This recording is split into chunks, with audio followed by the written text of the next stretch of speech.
about the Torah, that the Torah has two parts to it. It has the written Torah. The written Torah starts with the 5 books of Moses. It took Moses 40 years to write the Torah, starting from the time of the giving of the Torah at Sinai. And he concluded it just before he passed away. He wrote 13 copies of the Torah, gave 1 Torah scroll to each of the tribes, and 1 he put away for Israel. So whenever they copy a Torah, they can copy it from that original script. And as we mentioned many times, that every Torah, no matter where it is exactly the same script. Then there is the other Torah, which is not a separate Torah, but it is the Oral Torah. And this is where we're up to now, which we would like to talk about the Oral Torah for a minute. The Oral Torah is split into many parts. It has generally 5 columns, but for the sake of our conversation, we're going to compact it to 3 columns. 1 column is what we call the received, and that's what Moses received, the narrative of the written Torah at Sinai, because the written Torah was given as a code. You know that the written Torah didn't even have vowels and still doesn't have vowels in it. The written Torah, the written Torah is basically just letters. And not only that, sometimes the letters flow into each other. And since the letters flow into each other, you have to know where to start and where to stop. All of that is the narrative that was given to Moses at Sinai. A lot of the codes of understanding the idea of a Torah, like for instance, a Jewish home generally has a mezuzah on the doorpost. And where to put it, what has to be written on it, is not written in the written Torah. We will read a little later the text, how it appears the first time in Deuteronomy, and all it says is that you shall write them on the doorposts of your homes and of your gates, but it doesn't say how it should be written. All it says is that it should be written. So that was something that Moses received at Sinai. Then there is the derived, and we're going to spend more time in this course on the derived, how you derive the law from verses, from case precedents, and that needs to have the human intelligence, as we're soon going to see.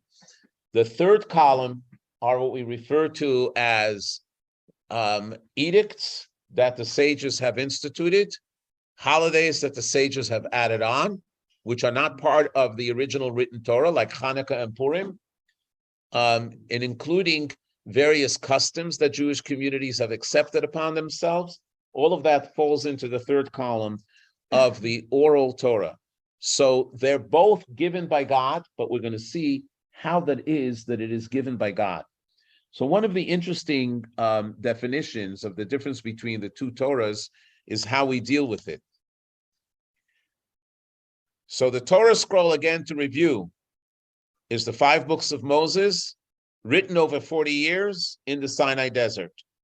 The written Torah also has the books of the 8 books of the prophets, the 11 books of the scriptures, and we are going to review that a little bit later. The general Torah has hundreds of thousands of writings.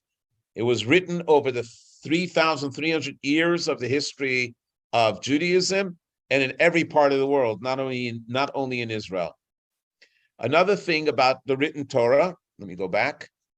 The written Torah, you cannot alter the text. Every word in the written Torah is 100%.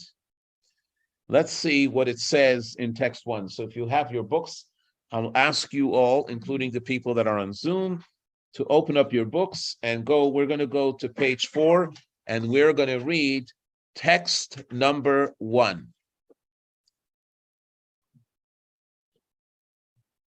Text number 1 is taken from the Talmud, and again, in lesson 3, we're going to talk a little bit more about the Talmud.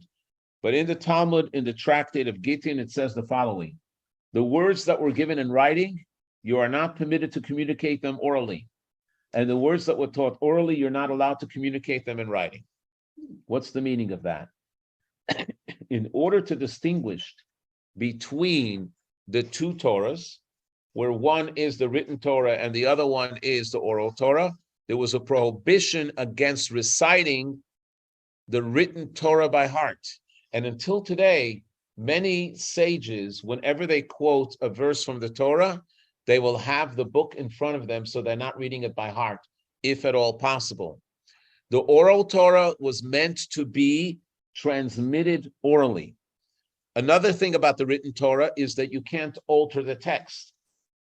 The Torah text is so important that exactly the way it was written by Moshe, that's the way it has to be written today. Every letter is significant. So when a Torah reader is reading, the cantor is reading, or the rabbi is reading from the Torah, and all of a sudden they stop at a word, and there's a letter missing, or there's a letter that's cut in half. What do? They replace the Torah. They put the Torah back into the ark, and then after Shabbat they call the scribe, and they ask the scribe to see whether it's fixable. So if it's in any word of the Torah, it is usually repairable. They take a razor, scrape out the word, and rewrite it. If it's one of God's names, they can't do anything with it. They just put it away. So there's no change of any of the letters. Every word, every letter has to be exact.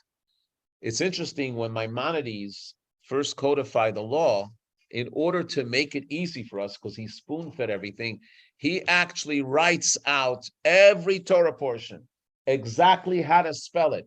And he shows you how the word matzot can be sometimes spelled with a vav or without a vav, where it has to be with a vav, where it has to be without a vav. Another thing about the written Torah is that when you look at the written Torah, you will see that there are little crowns on the letters. Those crowns were also handed down to Moshe, that Moshe knew exactly where to put the crowns. So it's an art. You know how long it takes a scribe on average to write a Torah scroll? On average, 1 year. There are those that are so proficient and so talented that it can take them 6 months, but that's rare. That's why a Torah is so expensive, because it's labor intensive, from the working of the parchment, taking the hides and making it to parchment, making the ink, it's all handmade, and then the writing. So the question that we have here is that if the oral Torah was not to be written, why is it written? And that we will answer in a future class. The oral Torah is handed from teacher to disciple. Originally, it was prohibited to be transcribed. There were those that took notes, but that was it. It wasn't until Rabbi Judah the Prince, in the time of the Roman occupation of Israel, that he saw that the Jews will be dispersed to many, many lands, and he was afraid that the Torah will be forgotten, the oral transmission. So that's when he codified the oral Torah in a Mishnah. But it's just a code, as we will see in 2 weeks. And then it was elaborated with the Gemara. The oral Torah also includes teachings that succeed the 24 books of Tanakh. Anything that's after the Tanakh, and the Tanakh was finished in the time of the men of the Great Assembly, which was about 1,000 years after the Torah was originally given, that they finalized and said, these are the books of the written Torah. And we will also go over who wrote the written Torah. You're soon going to see a video that's going to describe all of that. So the Torah was designed in 2 distinct formats. The written Torah has to be in books that everybody can study. The oral Torah is transmitted from teacher to student. That's why it's called oral, because it was transmitted. It was transmitted to the great leaders. Now, even Moses had to do it, because when Moses came down from Sinai, what do you think he did? He was up on the mountain for 40 days, right? And he learned a lot when he was up on the mountain. And then he brought his brother Aaron and the sons of Aaron, and he taught them what he learned. And then he brought the elders of Israel, and he had Aaron teach in front of him to see whether the elders got it, whether they got it right. Then the elders took other groups of people and they taught it to them, all under supervision, and that's how it was transmitted. So what we find also that in the oral Torah, which is, let's say, the Talmud, the text is important, but not as important as the meaning. The meaning is much more important. The content is much more important. And for that reason, sometimes you'll find that there are commentaries that will say this text needs to be corrected. There's a word missing here because the content doesn't make sense without it, which you cannot do in the written Torah. Now, just to do a review, there is the Torah, which is the Tanakh, which is the 24 books. That has the Nevi'im and the Ketuvim, which we're going to discuss today. Okay? Now the question is, as I said, we're going to discuss the Oral Torah more in all the coming weeks, but today we want to examine what is Tanakh. So I'm going to ask you to open up to page number 7. You give a look at figure point 1.1.3. You also have it on your handout as well. So here you have the photo. You have on the top shelf, you have the 5 books, which are called the Chumashim: Genesis, Exodus, Leviticus, Numbers, and Deuteronomy. Then you have the books of the prophets. They're actually 8 because the 8th book is called Trei Asar. It has 12 mini books in it. You might recognize names like Zechariah, Obadiah, the book of Jonah with the story of Jonah with the big fish. Some are more familiar, like Isaiah, Jeremiah, or Joshua, or Kings. This is all what's called the prophets. So we're going to go into it to describe what it is. And then on the bottom shelf, you have what's called the writings or the scripture. They're called the Ketuvim. The Ketuvim include the Psalms, they include Proverbs, they include the Song of Songs, they even include the book of Esther that we read on Purim. Now, the truth of the matter is, if I was going to ask you a question, what is the Tanakh? So let's say you're running a library or you're running a bookstore, and somebody comes in with the Tanakh and says, I want to donate this book, or I want you to sell this book. So you start looking at the book and you try to figure out what shelf you're going to put it in. Now, of course, if I ask you what shelf does the Tanakh go on, what will you answer? I'm not talking about the top or the bottom. What's the title of the shelf? History. So most people would say religion, but let's say religion is not accepted there. There's no shelf for religion. Would you say that it's a book of ethics? Would you say it's a book of history? Is it a book of philosophy? Is it a book of law? It's all of it. All of it. So where do you put it? So you can't really define the Torah by saying that it's a book of history. The Torah is not a book of history, even though it has a component of history because it tells you about the creation and it tells you about the patriarchs and the matriarchs and all of that. It's a book of philosophy because Moses gives you a lot of theology. But to say that it is theology, no, it's not the only thing. It's a book of poetry. Look at Proverbs or look at the book of Psalms. It's all poetry. But to say that it's a book of poetry, no. Law, there are so many laws, and we're going to see some examples in a few minutes. That we're going to take some random verses of the Torah that we'll choose, that you will look at and see that it's all the above. So in order to understand it, we need to realize that everything is in it. Torah is an instruction, a guide towards life.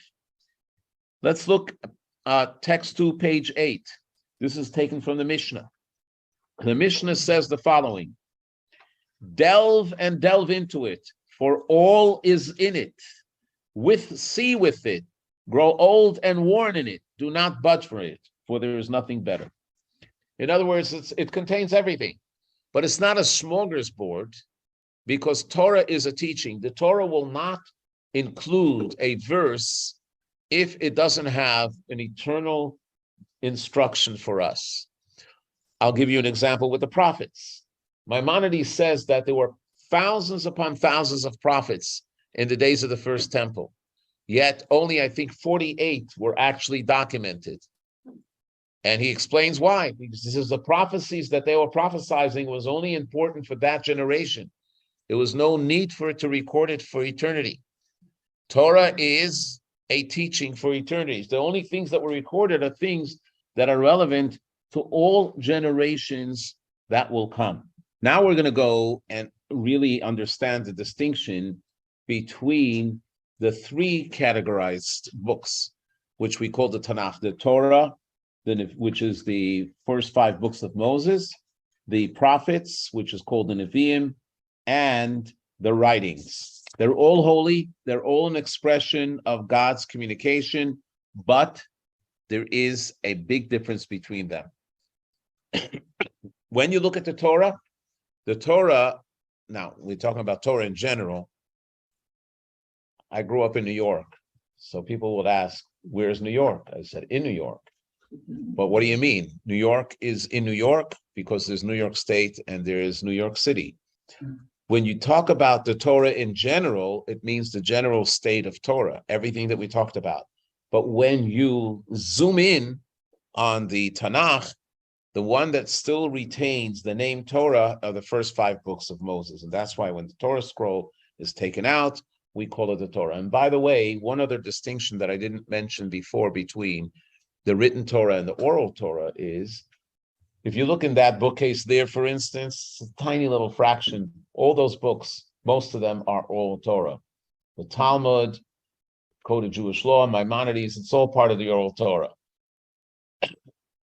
You go into the synagogue, you'll also see people have a Chumash, they have the Torah book. But there's only one book or copies of that same book that's kept locked up in the Ark, and that's the Torah scroll.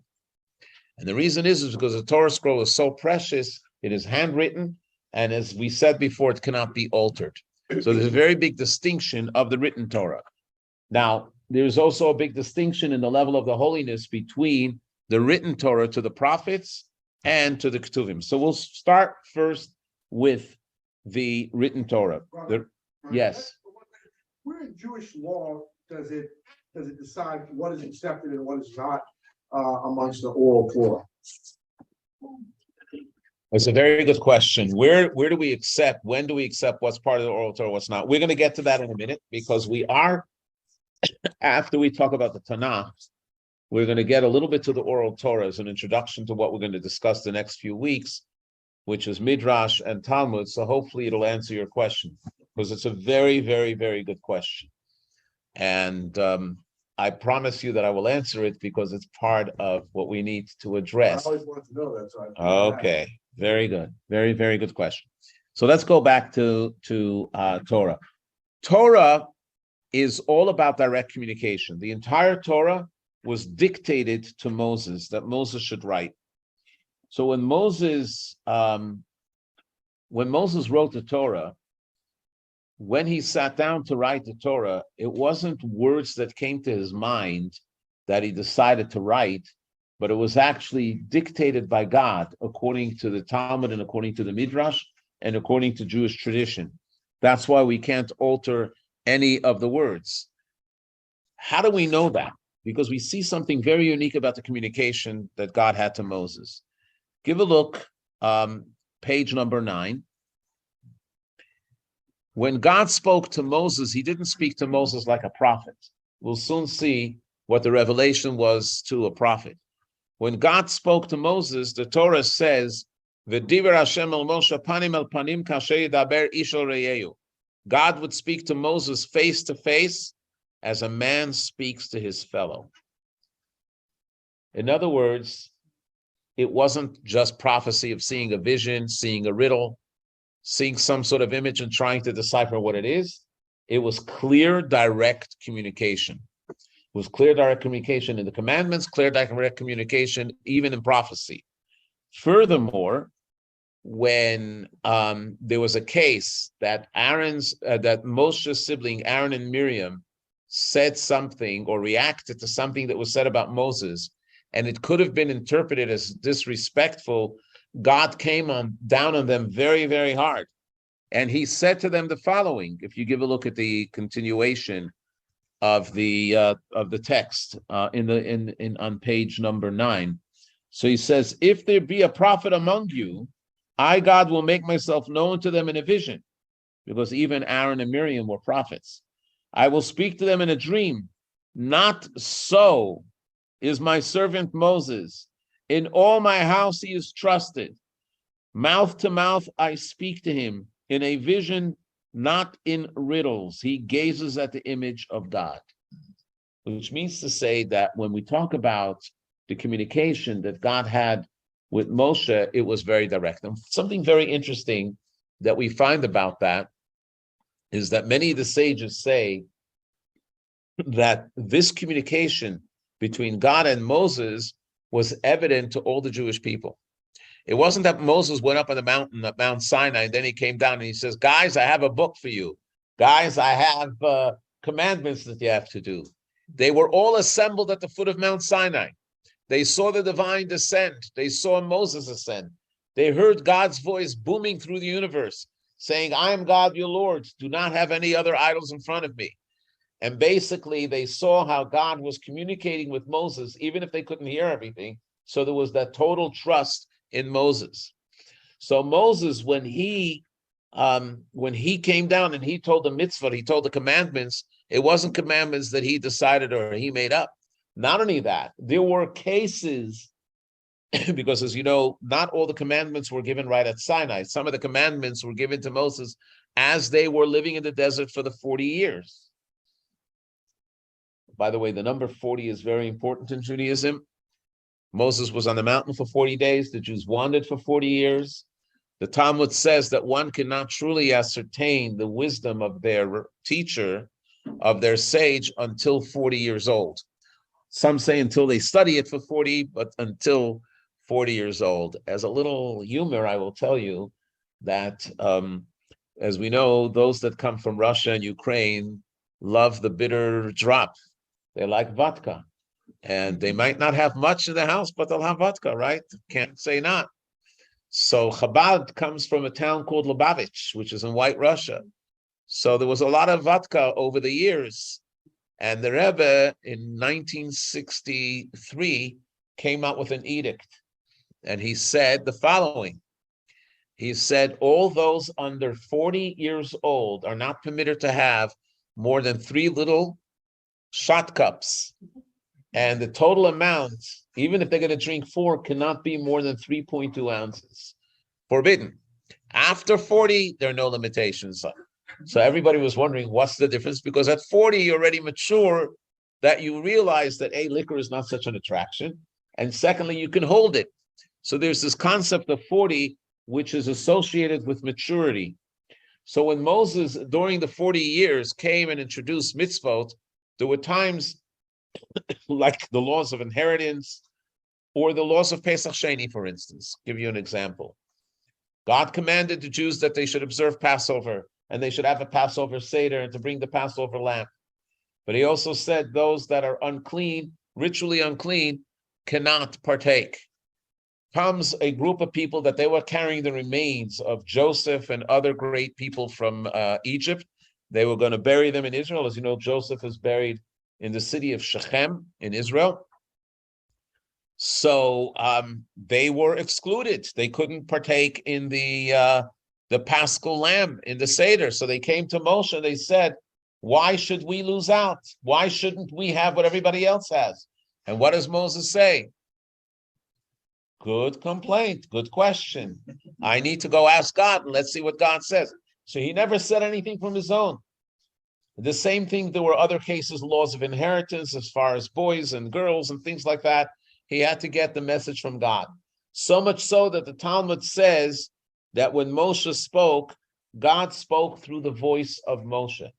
In other words, he did not say his own words. Whatever he said was given to him by God. So for that reason, the level of revelation in the 5 books of Moses is a much higher level of revelation. It's what's called direct communication between God and Moshe. And that's why all the commandments that God gave to the Jewish people, which number 613, 248 positive and 365 negative, were only given by direct communication. A prophet that comes along and says that God has given a new mitzvah, that immediately tells you that he's a false prophet.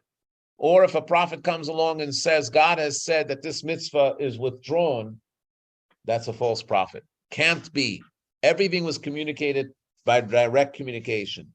Why is that? Because the prophets never came to the level of Moshe. Another interesting thing is that when Moshe relayed God's word, he said, Zeh, this is what God is saying. Zeh means that I can say it with a clarity. I see it, it's right in front of me. When a prophet would prophesy, they would say, Ko Amar Hashem. Ko means so did God say. It's not exact. Why? Because prophecy was not direct. Let's give a look. It was an indirect communication to the prophets. What does it mean, an indirect communication to prophets? They would see an image, they would have a dream, they would have a riddle, and they would have to figure out what the meaning was of what God says to them.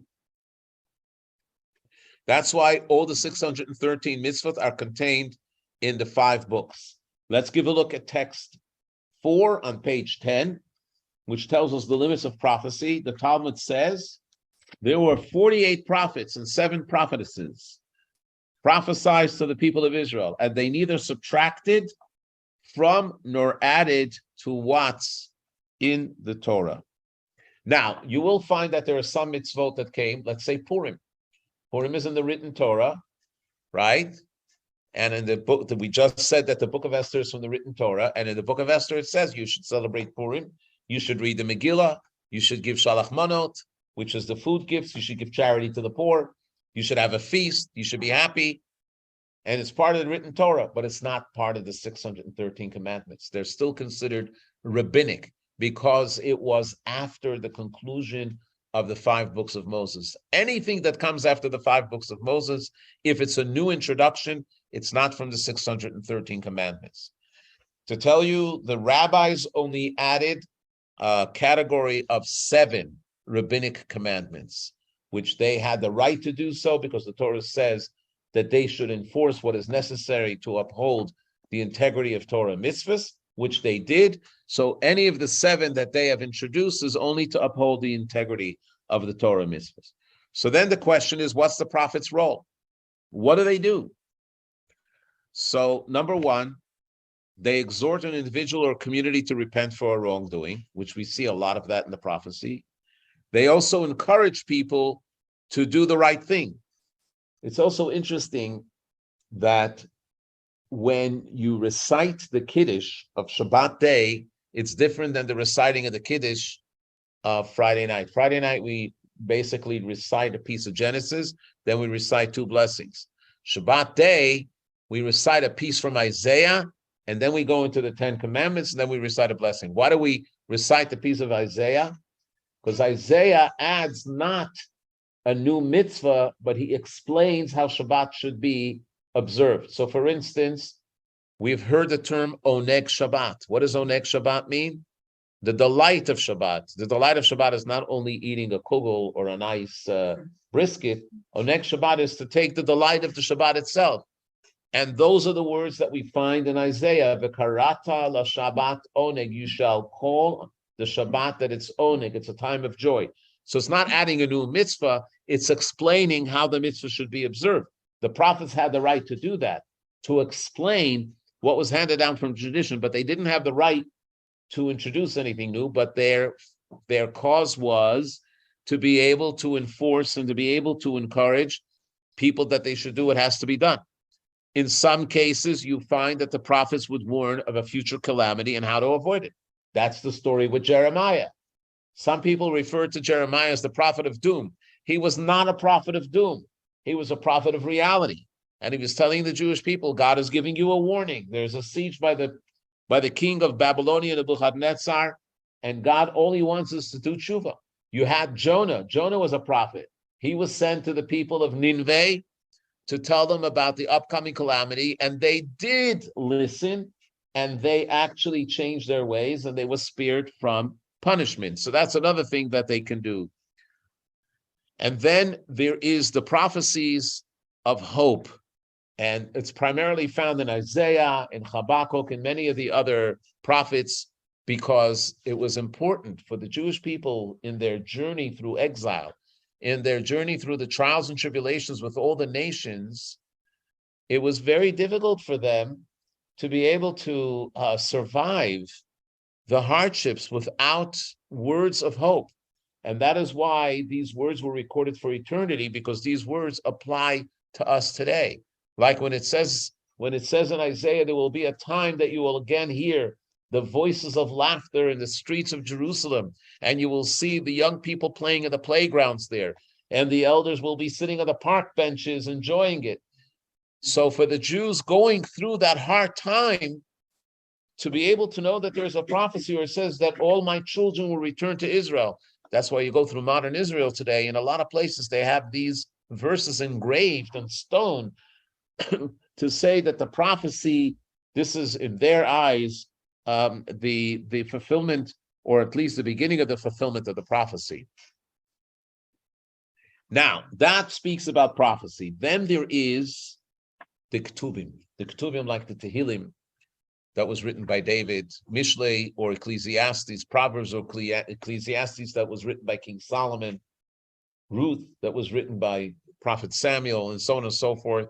That wasn't even in a prophetic way. That wasn't given to them with a vision or a riddle or a dream or a sight. That was what we refer to as Ruach HaKodesh. Ruach HaKodesh means divine inspiration. Now, I must say about divine inspiration that not everybody was worthy of having divine inspiration. The people of Israel were very quick to be able to identify who was real and who wasn't. And yes, there were many people that would rise and say, look, I'm a prophet from God. And they were never accepted, because when you live in a close-knit community like the Jewish community was in Israel, they can immediately distinguish between the genuine deal to the fake deal. Give you a little example. The New York City Police Department, they had a program in the 70s called the decoy program. What was the decoy program? The decoy program was that they would infiltrate various communities and police, and they would try to pick up what the sense of the community is and see if there was crime. So there was a lot of attacks on the Jewish community from a particular Hispanic group called the Puerto Rican group in the 70s. They were terrible against the Jews. Thank God today they're much better. But then it was just a very rough time. So they had Italians who looked like Jews, dress up as Orthodox Jews, and they were the recipients of a lot of the anti-Semitism. That's how they were able to tell what's going on.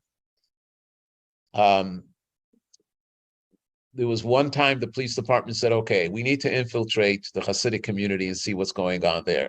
So they told these decoys, since you already have been wearing the Hasidic garb and you learned their customs and you have learned how to be like them, maybe you can infiltrate and report back. So they came to the synagogues. Within 10 minutes, they were all discovered. And there were giveaways, like Friday night, they pulled out cigarettes and started smoking cigarettes because on the holiday, they saw people smoking cigarettes. Or other kinds of things that they did, the nuances that you pick up immediately.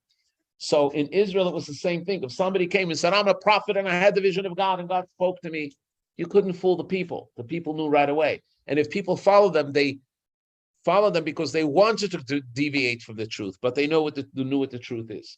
That's number one. Number two, the people that were influenced with this divine spirit were very humble people. They had impeccable records. They were great scholars.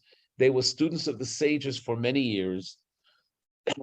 And then they would merit, not all, but they could merit that they should have that. As Maimonides writes it, we're going to learn more about Maimonides in later lessons, but many of you have heard about Maimonides. So if you give a look in text 5 on page 11, so Maimonides in Guide to the Perplexed, which is not the Halakha, but it's a guide for people that were having questions, philosophical questions on Judaism, he wrote the Guide for the Perplexed. So he says, those people that are overcome with divine inspiration, the person feels as if something has come upon them and as if they have received a new power that drives them to speak.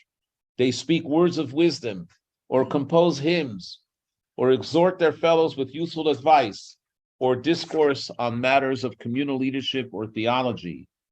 All this while they're awake in the full possession of their senses. Let me stop. The prophets were not awake. Remember, most of the prophets received their prophecy when they were asleep. They also would go into a trance where they lost touch with the real world. Not Moshe, but that's what happened with the prophets. And then they would go out of the trance. But when they were inspired by the divine inspiration, they weren't like that. But they were just all of a sudden filled with that divine inspiration. Such a person is said to speak by Ruach HaKodesh. It was through this kind of divine inspiration that David composed the Psalms, and Solomon composed the books of Proverbs, Ecclesiastes, and the Song of Songs. Also, Daniel, Job, Chronicles, and the rest of the writings were written in this manner. In reference to such Ruach HaKodesh, David says, "The Spirit of God spoke in me, and his word is on my tongue." In other words, the Spirit of God caused him to speak these words. By the way, the book of Job is one of the only books in the 24 books that the author is unknown, and there are different opinions. Some say it was written by King Solomon. Some say there was a person. Some say that it's a fiction, and it's only describing something that could have happened. Some people say that it was written by Moses. But be it as it may, it's definitely part of the scripture, and it has a very powerful lesson as well. So what do we have here? We have here the three levels of communication. We have the Torah, which is direct communication. We have the Nevi'im, the prophets, which is indirect. And then we have, we have the Ksuvim, the writings, which is divine inspiration. But they're all considered to be forms of divine revelation. And for that reason, they were canonized. They were canonized by the men of the Great Assembly, as was mentioned before in the video, 1,000 years after the revelation of Sinai. And these sages included prophets like Haggai and Zechariah and Malachi. And they said, this is what we refer to the written Torah. Any other books that come after that are part of the oral Torah. So here we have a little bit of description of the written Torah. Now, again, there's a very big difference between the Torah, the 5 books, because the 5 books is the ultimate guide. You can't have a contradiction from the prophets to the written Torah. They'll always make reference to the Torah of Moshe, and similarly to the scriptures. Like you have some of the Psalms that recount the history of the Exodus and tell the behavior of the people of Israel, what Moshe wanted from them, but they don't introduce any new mitzvot, but they're there to give us inspiration. So those are the 24 books. Now you know what is the Tanakh. So it's all about instruction and teaching. None of it is there just to give us historical facts. None of it is there to give us philosophy or theology. None of it is just to give us ethics. It's to give us the word of God of how to live life and what the purpose of life is. As he also mentioned before, that the Haftorah, which is read at the conclusion of the Torah reading, is taken not from the 5 books, but it's taken from the prophets. And that was introduced in the time of the Romans, when the Romans prohibited the study or the reading of the written Torah. So they took the prophets and they said, we'll read it in place of it. And then it became the custom to do that. Okay. Now we're going to start looking at the Oral Torah, and we're going to answer Ben's question as well. Okay. So let's look at the Oral Torah a little bit. What is the nature of the Oral Torah? Look at page 12. It's a statement from the Talmud. Now, one other thing about the Talmud that we're going to learn more in the future, there's the Babylonian Talmud and the Jerusalem Talmud. The Jerusalem Talmud is much shorter, less than the Babylonian Talmud. The Jerusalem Talmud has almost no debate. It's dry. The Babylonian Talmud is known for its splitting of hairs, the constant debates back and forth. And you're going to have that in lesson number 3. We're going to discuss what the Talmud is. But at the same time? They were written at the same time. But the Jerusalem Talmud, let me explain, as you're going to, just to give you a little bit of a glimpse, when the Sanhedrin was expelled from Israel and most of the sages had to leave Israel, there was still a group of sages that remained in northern Israel. They were first in Yavne, then they went north to Tzipori. and then to Tiberias, to Tveria, and then many of them were led into exile into Babylonia. Those that remained in Jerusalem, in Israel, they formulated the Jerusalemite Talmud. Their level of intelligence was considered to be far superior than the intelligence of those that were exiled. Those that were exiled to Babylonia, they formed the Babylonian Talmud. So the Mishnah is exactly the same, both in the Babylonian and in the Jerusalemite Talmud. But the discussion of the Mishnah is very different. And again, I don't want to take away from lesson 3. You'll have a little bit more about that lesson 3. But in the Jerusalemite Talmud, it says the following. Text number 6. Scripture. Scripture over here, he means any part of the written Torah. Mishnah, Talmud, and Agada. Agada, the stories that are in the Talmud or the Midrash. Even what is proficient student, the underlying word here is proficient. A proficient student is destined to innovate, were already said to Moses at Sinai. In other words, that everything in the Oral Torah, not only the narrative that came along with it that Moshe handed down at Sinai, but even the innovations that we innovate today in understanding of the Torah or expounding on Jewish law, all of that is considered to be from Sinai. Not only that it's holy, but as we see here, it is considered to be that it was given at Sinai. This is a statement that needs a lot of explanation. Why does it need a lot of explanation? Because there's a contradiction to that. How does this fall? How do we say that whatever a proficient student in the future innovates in Torah is considered to be what was given at Sinai? So we find an opposite story. This is a very famous piece of Talmud, and a lot of detractors of Talmud actually use it, but they use it wrongly. Please look at page number 13, text 7. Let me give you the background for it. There's laws of ritual purity that the Torah discusses, and something that became ritually impure could not be brought into the holy temple. And the question is, what can become ritually impure and what cannot become ritually impure? And there was a debate about a particular oven that was made up of sections, and it was glued together from the outside. And there were two different opinions. Rabbi Eliezer was considered to be one of the greatest scholars, and he ruled one way. And the rabbis had a vote, and they ruled against him. Because when you don't know what the law is, you have to discuss it, study it, until you have to follow the majority. As it says in the Torah, you should follow the majority. So Rabbi Eliezer was very upset. On that day, when they decided not to vote with Rabbi Eliezer brought them all sorts of proof, but they were all rejected. So he said to them, if the law is as I say, this water canal, or it says water channel, will prove it. There was a water canal right outside the study hall. The water canal began flowing backwards. It was going down a hill, so naturally water slides downwards, and all of a sudden the water started to going up, like at Carowinds, right? It was going up. They said to him, so he was saying, you see, I can do miracles. This is God's will. That's why God made the water to go upwards. So what did they say? One does not cite halachic proof from a water channel. Rabbi Eliezer said to them, if the law is I say, the walls of the study hall will prove it. The walls of the study hall leaned and began to fall. Rabbi Yeshua scolded the walls. If the Torah scholars are contending with each other in matters of Torah law, what is the nature of your involvement? The walls did not fall, yet out of deference to Rabbi Yeshua, but neither did they straighten out of deference to Rabbi Eliezer. They still remain leaning in the times of the Talmud. Rabbi Eliezer said to them, if the law is as I say, let it be proven from heaven.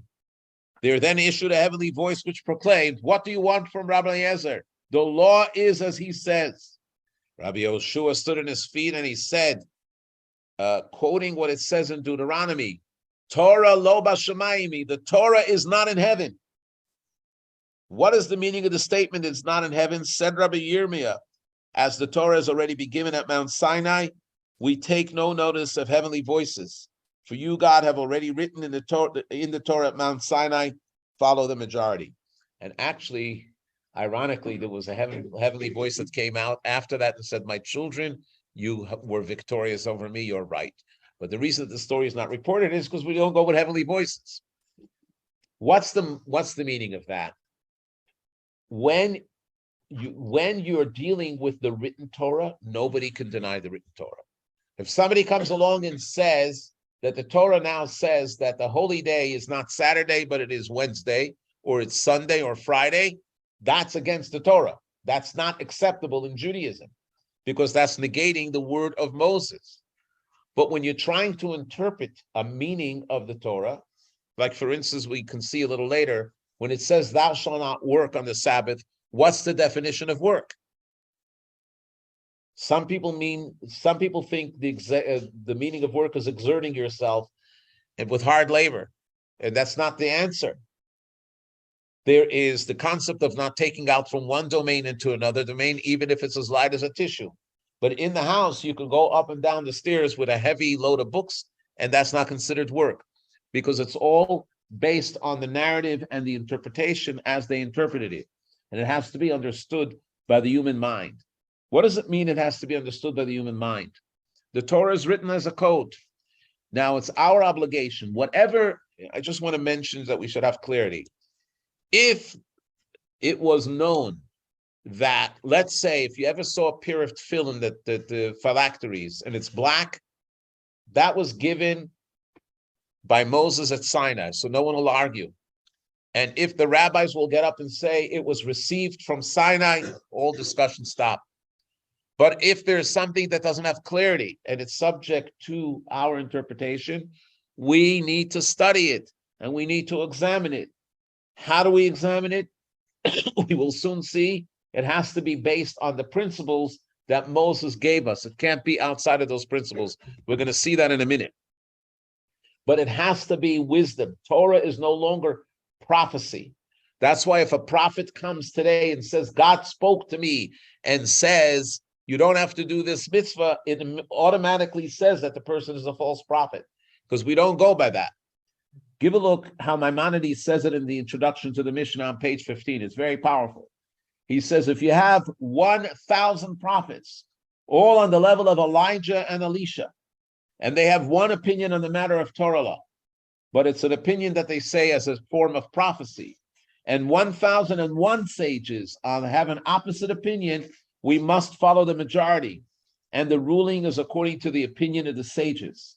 Similarly, if a prophet testifies that God had revealed to him the law regarding this commandment is such and such, or that the opinion of a certain sage is the correct one, he is a false prophet.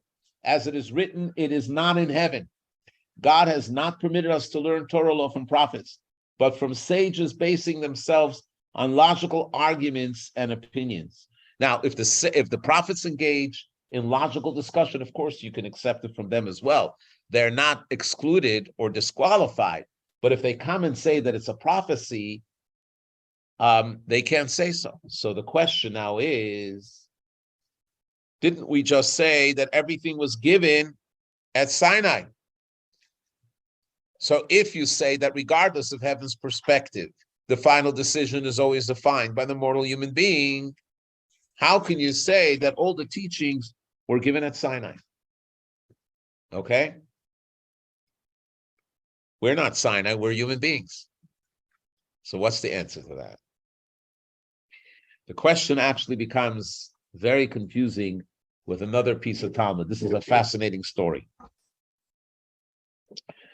The Talmud gives an account that Moses, when he was up on the mountain, was watching God. Now, of course, it's a metaphoric idea because God doesn't have hands and God doesn't have eyes, but he saw an act. What did he see? He saw that God was adding these little crowns, what they're called, the coronets, to the Torah letters. So let's give a look on page 16. It's a fascinating piece of Talmud. When Moses ascended on high, he found God attaching coronets to the letters of Torah.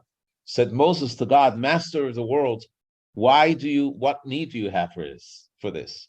God said to him, there will be a man generations from now whose name is Akiva, the son of Joseph. That was the famous Rabbi Akiva. And he will expound mounds upon mounds of laws from each and every title. In other words, he was able to give you 24,000 explanations on each law. He was a genius, and he's credited with maintaining the oral law. So Moses was curious. He says, Master of the world, show me to him. So he went into a time capsule to see what's going to be the future. And all of a sudden, he found himself generations later in Israel, in the study hall that was being led by Rabbi Akiva. Moses was sitting behind 8 rows. Now, I want to tell you something about the rows. Nothing about this room here. In the olden days, they used to have the best students in the front and the weaker students in the back. So the best students can turn around and teach them. This is not the way it's set up over here. So Moses was in the last row. There were 8 rows, and Moses was in the last row. Okay? And he didn't understand what they were talking about. He became despondent until they reached one teaching, and Rabbi Akiva's disciples said to him, Master, from where do you know this? Said Rabbi Akiva, it is the law given to Moses at Sinai, and Moses' mind was easy. What does this mean? So what's the explanation that it was given at Sinai? So in order to understand this, I'm going to ask you to open up to page 18 and look at figure 1.5. We're going to use a biological metaphor. We can understand it on many levels, but we're just going to explain it on one, and hopefully it'll open up a vista to us to understand the development of the oral law. So if you look at A, it's a strand of DNA, and if you look at B, it's a human being. A is a microscopic string of atoms. B is an organism comprised of trillions of cells, dozens of organs and limbs, and millions of thoughts, feelings, and experiences. Yet A encapsulates everything that B will become. B is the interpretation. More than that, B is the actualization of the whatever is contained in A. And this is what we talk about the proficient student who innovates. This that we say that Moses sat in the 8th row and he didn't understand is Moshe was given the A. Now, there was a lot of clear laws that Moshe was given. The idea that the 7th day is the Sabbath, the idea that you have to have a Seder on Pesach, the idea that you have to have a mezuzah and tefillin, that we're not talking about, but we're talking about expounding it to the hundreds and thousands of volumes of law that affect us, the response to everything that affects us. All of that was actually given in capsule form. Very, very interesting. If you're going to take, let's say you have a father and mother, and the father donates the sperm to the mother. Yes, a married couple, and they're going to have a child. So according to Torah, everything of the child is already contained in the seed that the father places. But how does this seed develop into a child? It has to be in a particular place. Where is it? In a womb. Or today, artificially, they can create something that's like a womb, but it has to have the characteristics of a womb. But if you decide to put it in something that's not the womb or not like the womb, even if it grows into something, it's not what it is. In other words, there has to be the right environment in order to do that. And those are 13 principles, not the 13 principles of faith, but 13 principles and ideas that Moses handed down of how to extrapolate the laws from the Torah. Actually, it is so important that in the prayer book, it has been included as part of the daily morning ritual before we start the prayer, that we recite all these 13 things. We said Rabbi Yishmael, that with 13 faculties, one can study the Torah. There's a Kal V'chomer and Gzeira Shava, and we'll give you many examples as we go along in order to extrapolate and understand it. So it's not just out of the box, and that's how we know what can be included in the Torah and what not. Okay? So this is something which is very important to understand. Now the question is, why does the Torah come in 2 formats? Why didn't God give everything in a direct way? God could have had that everything should be written out clearly so the human mind does not have to work hard. In fact, today, we have that problem because today everything is spoon-fed. Someone wants to go to the doctor and ask the doctor a question, and they have some symptoms. What do they do before they go to the doctor? They go to WebMD, they go to the Mayo Clinic, they go to Dr. Google, They do a whole search and they come in like scholars. The only thing is that they lack the education and the training that a real physician has. So they can understand what it says there, but they really don't have any idea what it really means because they don't have the background. When you immerse yourself in it and it becomes part of your mind, it is developed in a proper way. God didn't want us to be like robots. God wanted us to be partners. As it says in Genesis, the day that God created heaven and earth was for action. The action is our participation. Just as we have to do kindness, which we become a partner to God, the same thing is in the study to develop the law, the developing of the law. And as the generations descend, that task of development is even more. And we're going to see an example. Let's look. We're almost done, so don't worry. It's not going to be very long. Go to page 19, text 10. This is taken from the Midrash. It's the Midrash Tanid Velilio. One of the sages says, I was once traveling on the road when a person encountered me. This person had scripture, but he did not have the Mishnah. What does it mean he has scripture? He studied the scripture. You should know that there were many people over the ages that said the oral Torah is fiction, it's man-made. The only thing that's God-given is the written Torah. So he knew the written Torah, but the oral Torah, I'm not interested in. So he said to me, I asked him, why don't you have Mishnah? So he said to me, Master, scripture was given to us at Mount Sinai. Mishnah was not given to us at Mount Sinai. I said to him, my son, both scripture and Mishnah issued from the mouth of the Almighty. What's the difference between them? The following parable was said to explain this. There was a king who had two beloved servants. He really loved them. He gave them a measure of wheat to one of them and a measure of wheat to the other. He also gave each a bundle of flax. The wise one amongst them took the flax and wove a beautiful cloth out of it. He took the wheat and made fine flour from it, sifting it, milling it, kneading it, and baking it. He arranged it on a table and spread the beautiful cloth over it, setting it aside for when the king will come. The foolish servant did nothing. Then the king arrived in his palace, and he said to his two servants, my children, present to me what I've gifted you. The first one brought out bread made out of fine flour and a table with a beautiful cloth spread over it. The other brought out the wheat in a box and a bundle in a box with the bundle of flax on top of it. So which one is more precious to the king? It says the Almighty gave the Torah to the people of Israel. He gave the wheat to which to make the fine flour, as the flax from which to weave a cloth. Why is this? Because God wanted a partnership. God did not want it to be a one-way street. He wanted us to develop with our mind. That's why the study of Torah is not only something that we have to do for our understanding, but the study and the development of Torah is part of the giving of the Torah, as we're soon going to see. Here's an interesting thing. There's no question that the written Torah is more dominant because human involvement is secondary. That's why every letter is so important and you cannot change the letter. The oral Torah, that's where God empowers the human mind to expound and articulate his wisdom. The written Torah says the wording of the Torah is divinely communicated. It requires deep analysis to understand the underlying meaning of each word and phrase. That's why you spend many times, why is this letter written, or why is this word spelled this way or that way? What's the true meaning of it? Or what are all the meanings? The Rebbe used to say that if you have a word that has three translations, all of the three translations are correct and they're all connected to each other. And he would explain how they are in order for us to enrich the understanding of the Torah. The oral Torah remains essentially an oral communication where the content is more significant than the words. Now, here's an interesting question. Do you know that the sages instituted the reciting of blessings?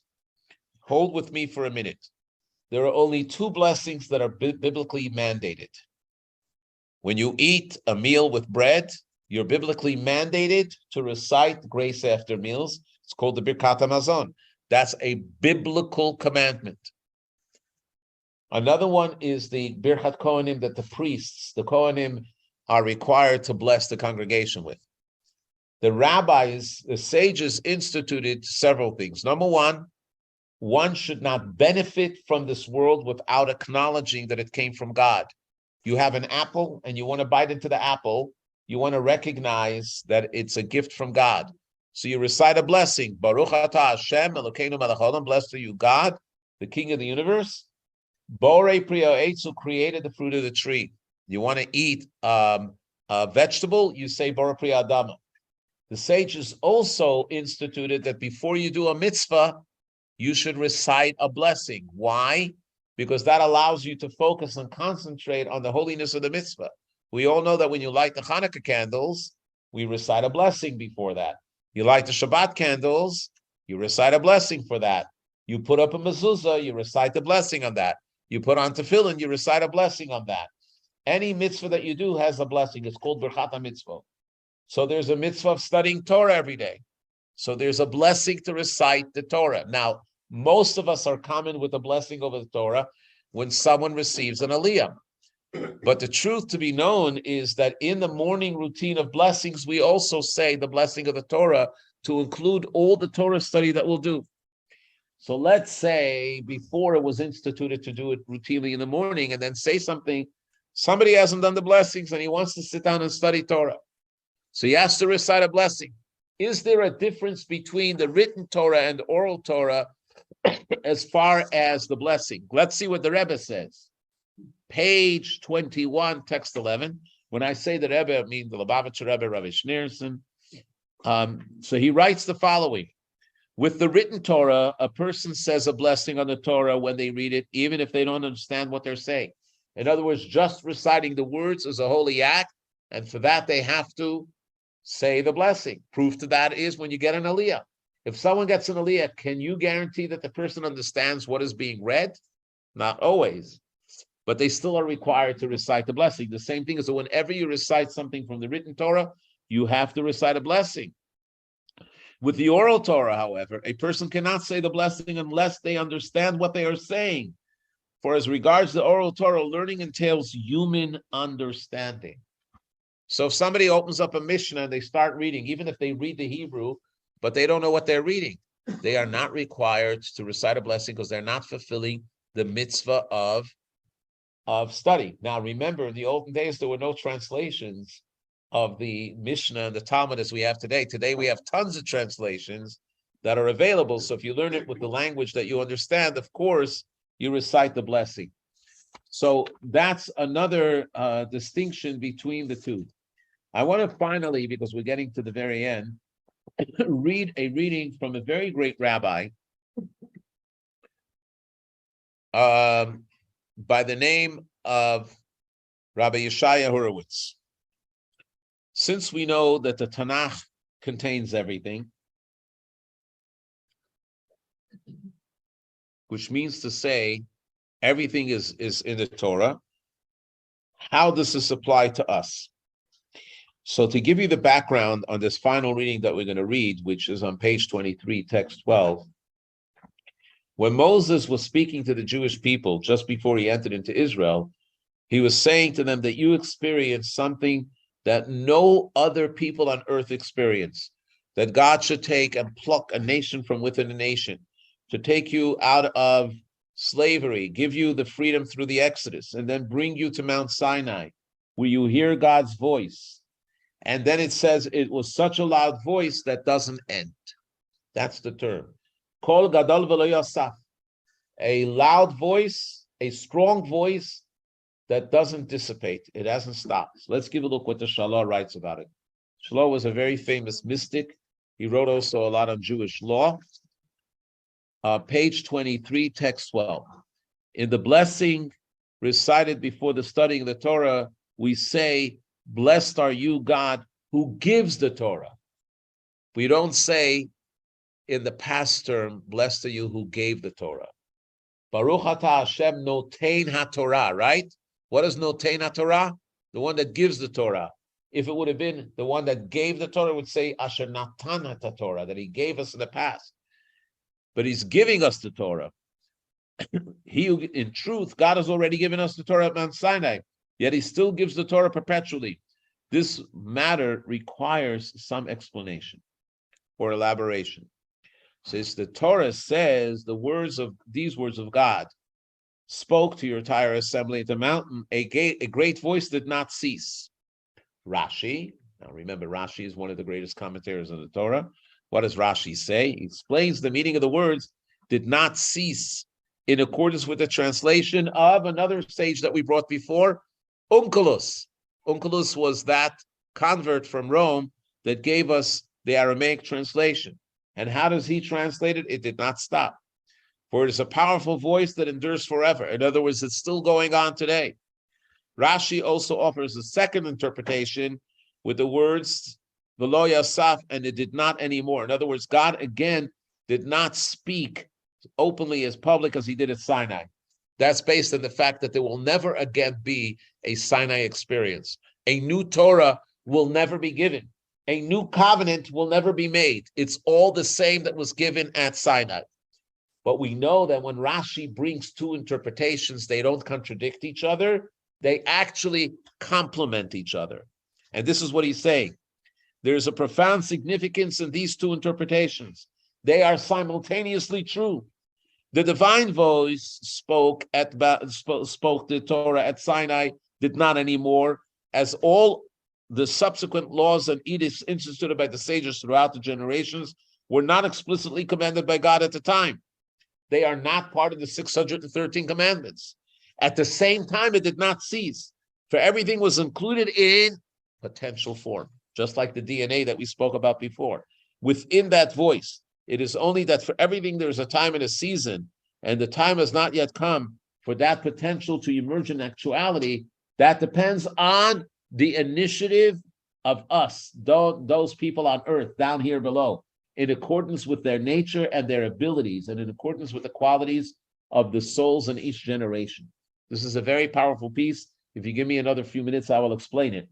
The sages of each generation were then roused to actualize from that potential in accordance with the time and the season. Thus, the sages did not invent anything from their own minds, God forbid, but rather actualize the divine intent. They did it with humility, they did it with spirituality, they did it with integrity, and they did it by vetting. Do you know that any law that was enacted, or even any interpretation that was given, had to first be presented to thousands in the study hall? Imagine if somebody gets up in the Knesset and they want to introduce a law and people are against it. What happens in the Knesset? It becomes a ruckus place. Everybody starts to scream. The same thing would happen in this study hall. If somebody came up with an interpretation that made no sense or it wasn't accepted, they would rat it out. So the idea was that it had to be accepted by the majority, but they would toil very hard in order to be able to develop the idea. That's what God wanted. God wanted that the voice should not stop, but it should come through the human mind, that the human mind should be able to understand the wisdom of God and develop the oral law based on the principles that were given in the Torah. So here we have a few things. The oral law cannot contradict the written law. The oral law cannot add any new commandments. The only thing the oral law can do is develop and take it to the next step. One example is cases that come up today that didn't exist in previous generations. We have electricity today. We have medical treatments that didn't exist in the past. And rabbis get these questions all the time. How do you deal with that? How do you deal with artificial concepts that are available today? And you have to reflect on the law. So it takes a lot of research to understand how to apply the law in those cases, not to make up new law as you go. And it's not about feeling. One other thing, and I promise with that I finish, this is the uniqueness of Judaism. Other religions and other societies will take verses of the Bible. First, they have the philosophy, they have the theology, then they want to fit in the verses to reflect their theology, even if they have to give different kind of translations. In Judaism, it doesn't work that way. In Judaism, it works the opposite. You take the verse, you study it, may the chips fall where they may. You do comparisons, and then when you have the understanding, then you can formulate the law. that there are no preconceived notions when we're studying law, because we recognize that it's not about our feelings. It's not about what we like. It's about what God commanded us. I spoke. There were very few questions, so I'm finished now, and I'm ready to take any questions. And don't be shy. What we should bless after the class? I'm sorry? How we should bless after the class today? What should we read after the class? No, No, what how we bless? blessing? Bless. The Torah?